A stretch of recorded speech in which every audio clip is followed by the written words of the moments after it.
नमस्ते दोस्तों। आज की कहानी है प्यार की एक कहानी ऐसी भी। भाग 1। देर रात का वक्त और एक सुनसान हाईवे पे एक गाड़ी अपनी रफ्तार से दौड़ रही है। गाड़ी के अंदर का माहौल बड़ा शांत है और सभी चुप बैठे किसी ख्याल में गुम हैं कि अचानक कोई गाड़ी इनकी गाड़ी के आगे हाथ देकर रोकने का इशारा करता है।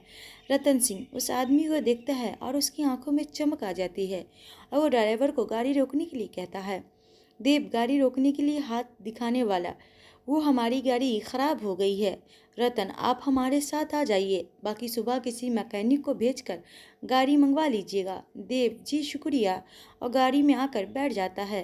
कुछ देर बाद रतन फ़ोन करके किसी को पीछे का दरवाज़ा खोलने को कहता है और बेहोश हो चुके देव को लेकर अंदर जाता है। बेहोश हो चुके देव को मंडप में बिठाकर अंदर जाता है और पंडित शादी की रस्में शुरू करता है। रतन चलिए साक्षी भैया ये गलत कर रहे हैं आप, सबकी ज़िंदगी तबाह हो जाएगी। रतन हम कुछ नहीं कर सकते साक्षी, हमने कई जगह आपके रिश्ते की बात की पर आप सच्चाई जानती हैं। साक्षी पर हमारी वजह से किसी और की ज़िंदगी तबाह हो जाएगी, ये क्यों नहीं समझ रहे हैं आप। रतन हम उनसे माफ़ी मांग लेंगे पर अभी हमें यही सही लग रहा है तो ये होकर रहेगा और आप चुपचाप चलिए। साक्षी न चाहते हुए भी रतन के साथ जाती है। वो बुझे हुए मन से मंडप में बैठ जाती है और इधर देव भी बेहोश सा बैठा है और दो लोग उसे पकड़कर बैठे हैं। चारों तरफ बंदूकधारी लोग तैनात है और शादी की रस्में निभाई जा रही हैं। कुछ देर बाद पंडित शादी संपन्न हुई। सभी आकर दुल्हा के सर पर हाथ रखते हैं और दो लोग दुल्हे को उसके कमरे में ले जाते हैं जहां दुल्हन साक्षी आंखों में आंसू लिए बैठी है। दुल्हे देव को वहीं पर छोड़ दिया जाता है, वो भी वहीं निढाल पड़ा रहता है। साक्षी भी वहीं पास में ही सो जाती है कमरे के बाहर।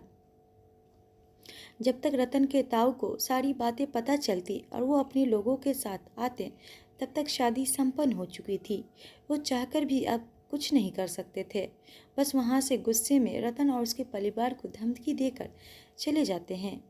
ये सब भी चैन की सांस लेते हैं पर रतन आने वाले तूफान के बारे में सोचकर परेशान था।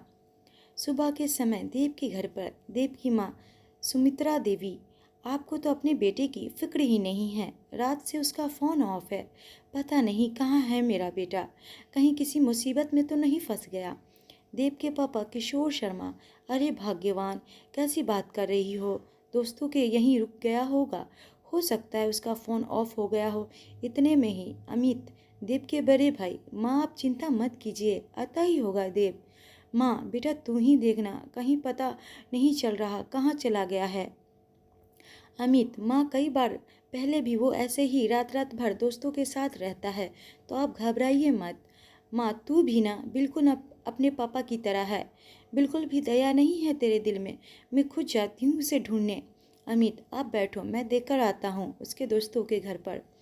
वहीं जब सुबह देव उठता है तो उसका सर दर्द से फटा जा रहा था। साक्षी वहीं बैठी होती है तो देव उसे देखकर चौंक जाता है।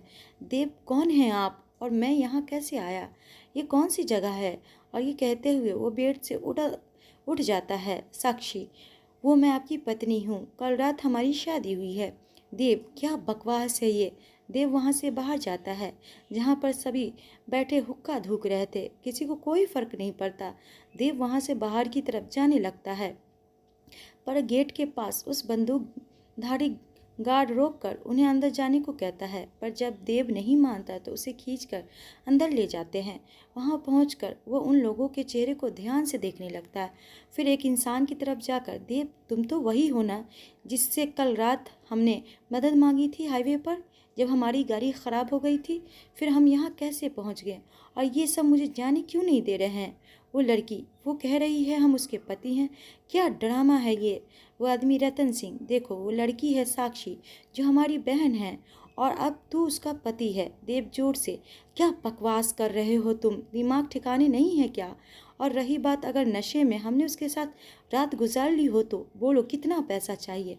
रतन उसका कॉलर पकड़कर, अपनी गंदी जबान बंद कर, अगर तू उसका पति नहीं होता तो अभी मैं तुझे जान से मार देता।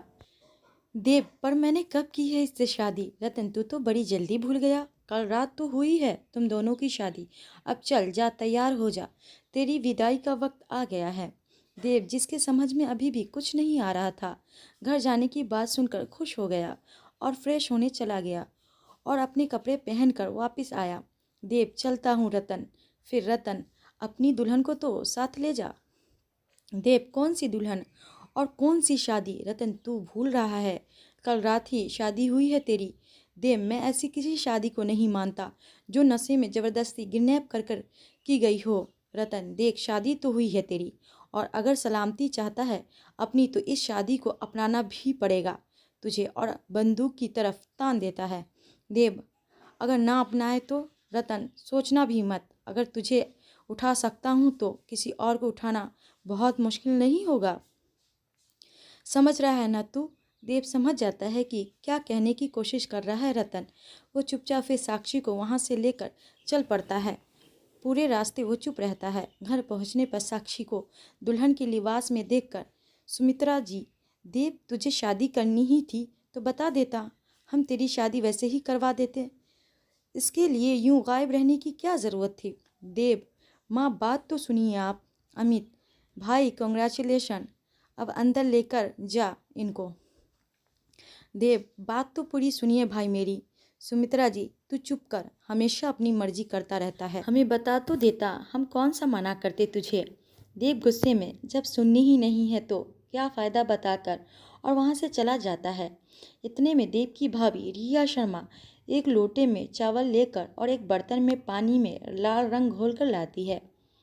वो लोटे को दरवाजे पर रख देती है और साक्षी से उसे पैर मारकर अंदर आने को कहती है। साक्षी भी वैसा ही करती है। फिर भाभी उसे बर्तन में हाथ रखकर दीवार पे हाथों के निशान बनाने को कहती है। उसके बाद साक्षी सभी के पैर छूकर आशीर्वाद लेती है। सुमित्रा जी, जुग जुग जियो मेरे बेटे, और सदा खुश रहो, और कुछ पैसे उसके हाथ में मुंह दिखाई के पकड़ा देती है। फिर साक्षी किशोर जी के पैर छूती है और वो भी उसे आशीर्वाद देते हुए कहते हैं, बड़ी प्यारी बच्ची हैं आप, हमारी बहू नहीं बेटी हैं। रिया के जब पैर छूने जाती है तो रिया उसे गले लगा लेती है। देव ये सब कुछ ऊपर से देख रहा था। देव मन ही मन में गुस्से में कैसे हंस हंस कर सबसे मिल रही है। फिर रिया उसे देव के कमरे में ले जाती है जहाँ देव पहले से ही गुस्से में बैठा था। रिया, क्या बात है देव, हमें बताया भी नहीं, इतना पराया कर दिया। देव कुछ नहीं बोलता तो रिया साक्षी को कपड़े चेंज करने को बोलकर नीचे चली जाती है। इतने में ही उनका एक नौकर साक्षी का सामान लेकर रूम में आता है और सामान रखकर बाहर चला जाता है। देव वहाँ से गुस्से में घर से बाहर जाने लगता है। सभी उसे आवाज़ देते हैं पर वो बिना सबकी सुने वहाँ से निकल जाता है। किशोर जी, इसे क्या हुआ है? जब से आया है ऐसे अजीब तरीके से बिहेव कर रहा है। सुमित्रा जी, कोई बात नहीं, बच्चा है, थोड़ा परेशान होगा। कुछ देर बाद साक्षी भी नीचे आती है और सबके साथ बैठ जाती है। सुमित्रा जी, बेटा आपके परिवार में कौन कौन है? साक्षी जी, मम्मी पापा, बड़े भैया और एक छोटी बहन। सुमित्रा जी, और बेटा आप करते क्या हो? साक्षी जी, मैंने बीएससी किया है। सुमित्रा जी, आप देव के को कब मिले थे? साक्षी जी, वो। सुमित्रा जी, बेटा आप हमें माँ बुला सकते हैं, कोई दिक्कत नहीं है। साक्षी, ठीक है माँ। इतने में ही एक पड़ोसी आती है और सुमित्रा जी उससे मिलने चली जाती है। रिया भी साक्षी को ऊपर कमरे में जाने को कहती है। दोपहर के वक्त सभी साथ में लंच करते हैं। किशोर जी, अरे ये दीप कहाँ रह गया? अमित, पता नहीं पापा, फ़ोन भी नहीं उठा रहा है। किशोर जी, पता नहीं इस लड़के को क्या हो गया है। साक्षी की तरफ देखकर, बेटा आपकी कोई बात हुई है क्या उससे? साक्षी, नहीं पापा। किशोर जी, कोई इतना पॉसिबल कैसे हो सकता है? मुझे तो इसका कुछ समझ नहीं आता। फिर सभी खाना खाते हैं और सभी अपने कमरे में चले जाते हैं। वहीं देव बार में बैठकर सिर्फ शराब पिए जा रहा था। सुबह से रिया, अमित मुझे कुछ गलत लग रहा है। अमित मतलब? रिया, देव का बिहेवियर और फिर यूं गायब हो जाना। अमित, अजीब तो मुझे भी लग रहा है, पर क्या कर सकते हैं? रिया फिर फ़ोन निकाल कर राज देव का बचपन का दोस्त को फ़ोन लगाती है। अमित, किसे फ़ोन कर रही हो? रिया, राज को। राज, हेलो भाभी। रिया, राज एक बात बताओगे? राज, जी कहिए भाभी। रिया, देव की कोई गर्लफ्रेंड थी क्या जिससे वो शादी करना चाहता हो? राज, नहीं तो भाभी, क्यों, क्या हुआ?